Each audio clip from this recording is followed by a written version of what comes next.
بسم اللہ الرحمن الرحیم۔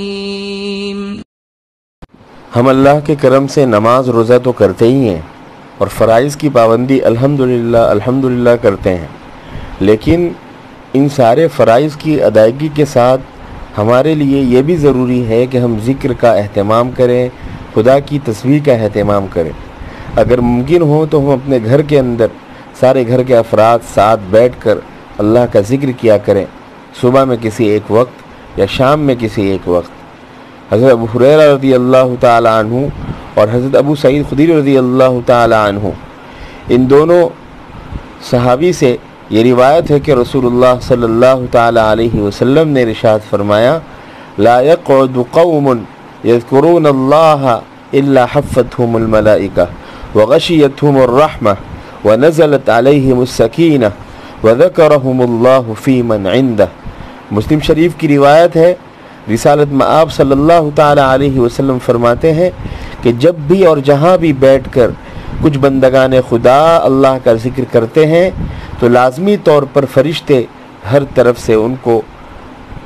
گھیر لیتے ہیں اور ان کے ارد گرد جمع ہو جاتے ہیں اور رحمت الہی ان پر چھا جاتی ہے اور ان کو اپنے سایہ عاطفت میں لے لیتی ہے اور ان پر سکینے کی کیفیت نازل ہوتی ہے،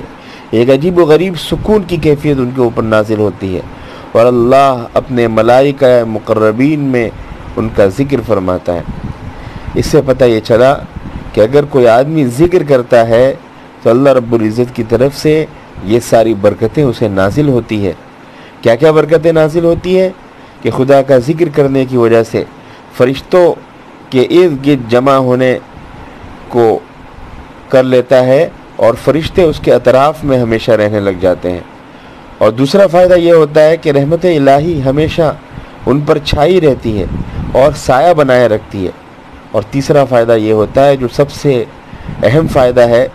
کہ ان کے اوپر سکینے کی کیفیت نازل ہوتی ہے، ایک عجیب و غریب قلبی سکون نازل ہوتا ہے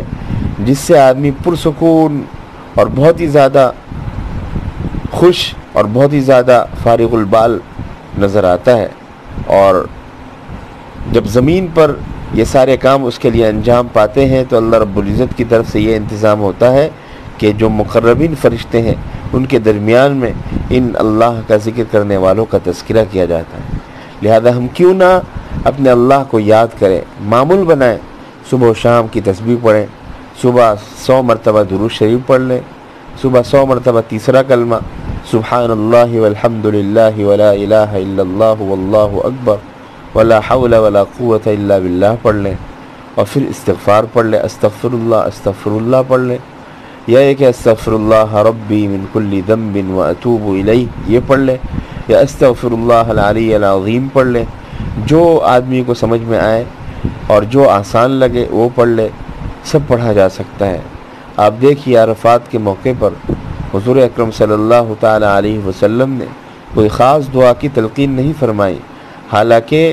یہ اتنا مقرب مجمع رہتا ہے اللہ رب العزت کے یہاں کہ ہر ایک کی اس میں مغفرت فرما دی جاتی ہے۔ اور بزرگان دین کا کہنا ہے کہ کوئی عرفات کا قیام کرے اور یہ امید رکھے کہ اللہ رب العزت مغفرت نہیں فرمائیں گے تو وہ غلط سوچتا ہے، اللہ رب العزت اس سے ناراض ہوتے ہیں۔ کیوں؟ اللہ رب العزت نے تو بلایا ہی اس لیے تھا کہ اس کی مغفرت کرے۔ اس لیے ہمیں چاہیے کہ ہم کچھ سوچیں اور اللہ رب العزت کو یاد کریں۔ یہاں پر سوچنے والی بات یہ ہے کہ عرفات کے موقع پر بہت ساری دعائیں مانگی جا سکتی ہیں،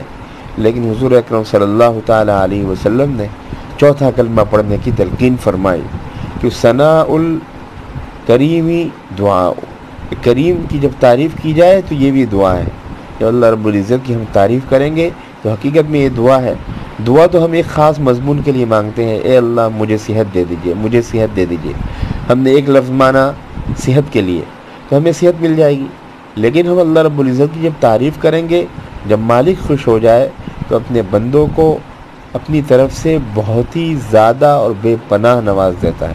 اس لیے ہم اللہ رب العزت کی تعریف کے لیے، اللہ رب العزت کے ذکر کے لیے کچھ اوقات کو فارغ کریں اور روزانہ صبح و شام کچھ نہ کچھ پڑھتے رہیں۔ انشاءاللہ آپ کی زندگی کے اندر بہت زیادہ برکت ہوگی اور آپ سوچنے پر مجبور ہو جائیں گے کہ کہ اتنی ساری نعمتیں جس کے اندر میں رہ رہا ہوں